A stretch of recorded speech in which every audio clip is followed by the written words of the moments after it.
And you were there at the beginning. I was on the original team. My gosh. Well, I was a Cleveland Browns fan. My hometown, 73 miles from Cleveland. And I just wanted to be a professional football player. I played a lot of baseball growing up, and there were people that thought baseball was my better sport, but I loved playing football, and that's what I pursued. Growing up in Mansfield with the Cleveland Browns just up the road, who were you? Who was your hero? Otto Graham, you know, of course, and just the Cleveland Browns, period, you know. Marion Motley, you know, big fullback. I just love the Cleveland Browns, and I love professional football. What did you know about the American Football League at that time? Well, the American Football League was just starting. Right. I was originally drafted by the Philadelphia Eagles, Right. and I didn't make it there. The following year, I had a trial with the Browns, and I was the last person released from the Browns in 1960. Jimmy Brown was there. Jimmy Brown was there. Jimmy Brown, Bobby Mitchell, you know. That was loaded. Oh yeah, oh yeah. They had a lot of top players. Trying to make that Browns team, and obviously Jimmy Brown was a superstar at the time. Was that intimidating? No, No. wasn't intimidating. But you certainly had a lot of respect for him, you know, because, you know, he was doing it then and he did it afterwards as well. You know, he was a hell of a football player. Where at the end of a play, it looked like he was never get up again. Looked like he could hardly make it. Yeah. Until the next play was called. Yeah. He's a good football player. And the person that signed me with the Browns became the general manager for the Bills, Dick Gallagher. Oh, sure. Dick Gallagher contacted my parents in Mansfield, Ohio, and told them to get a message to me that he had a job for me in Buffalo if I wanted to come here. I came to Buffalo in September of 1960. I missed the original, the very first training camp. I came here after the training camp that year. The following year, we lived at the Roycroft in East Aurora. We stayed at the Roycroft Inn, and we practiced on the Knox Farms polo fields. That's where we practiced. Buster Ramsey was a good coach. There's some things I remember about Buster. During the training, if Buster, you know, you have different times, you know, when you have to release players, and it was always painful for Buster whenever he had to release players.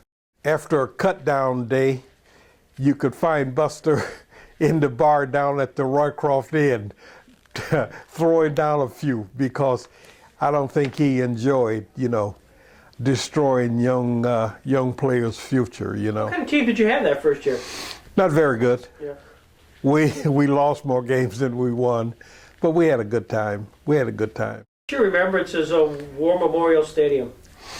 The old rock pile. Yeah. It was quite a stadium. You know, played a lot of games there. The neighborhood around the stadium, I mean, you could walk down any of those streets, Dodge Street, Best Street, and you see folks' cars parked all over people's lawns and everything, you know. Ray led us in scoring, ground gaining, and was way up in pass receiving. He was just about the best fullback in our league, in my opinion. The Bills began to sign players. Richie Lucas, All-America from Penn State. Richie Lucas was your #1 draft pick. #1 draft pick. Now, he never quite lived up to his expectations. Kind of what happened there? Did he get hurt? No, he wasn't hurt. They drafted him as a quarterback out of Penn State. But Richie Lucas played all, you know, he could play running back, he could play receiver, he could play all over the place. He was a very versatile athlete and was a good football player. Tommy O'Connell was the other quarterback. Tommy was a good quarterback, you know, very knowledgeable about the game. We also had a kid by the name of Johnny Green out of Louisville, I think it was. Right. He could really sling that football. I tell you that. He was a passer. Who were the stars of the '60s team? 1960. Albert Dubinion was our number one receiver.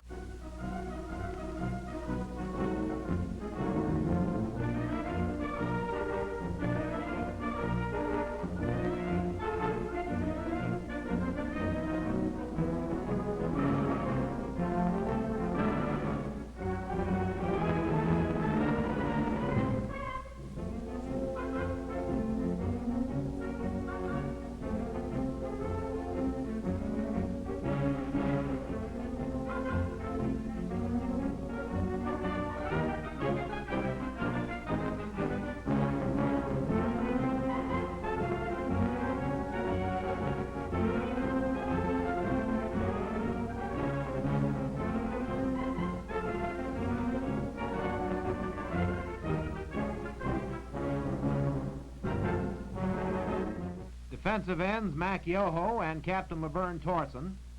Tackles Jim Sorey and Chuck McMurtry. Halfbacks Richie McCabe and Jimmy Wagstaff. Archie Matsos. Matsos was our center linebacker. Yeah. He was a good defensive player. Mac Yoho also played defense. He was a good player. Rich McCabe was one of our defensive backs. We had maybe 4 or 5 coaches at the most. Yeah.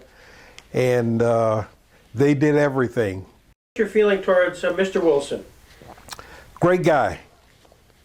Been here a long time, and he brought the Bills to the Western New York area, and he's kept them here for all the years. You know, a lot of respect for Mr. Wilson. He was fully involved with the team. You know, you'd see him all the time at practices, during the games, after the games. You know, he was always around. Did you ever sense that he was interacting much with Buster Ramsey with regards to player personnel? Never sensed it. You know, I don't know what was going on with him. You know, but he would attend the practices, and like I say, you know, he was at all the games. Yeah. What's your highlight? As you look back, you know, playing college and you've had a taste of professional football, was there a highlight or two? We went to Denver for the final game of our 3-game Western swing. What happened out there bears reviewing. If for no other reason then, I can't believe it myself.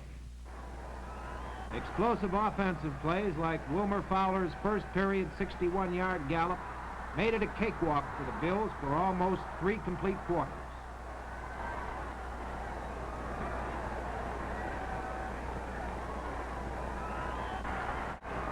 The interception sets up Wilmer Fowler.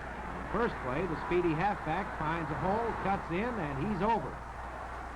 Just being in the game, being able to participate, you know, at that level, that was the most rewarding thing. I always wanted to play football. I always wanted to play professional football. And you got hurt the second year, didn't you? I got hurt my second year, right. Yeah. Achilles tendon. It kind of ended my career. I tried to play again probably 3 years after that. 1964, I went to camp, practiced one day, couldn't walk the next morning, and I decided to call it a day after that. Yeah. It was a fun time. It was a fun time in Buffalo. It was a fun time to be a player with the Bills. My pleasure.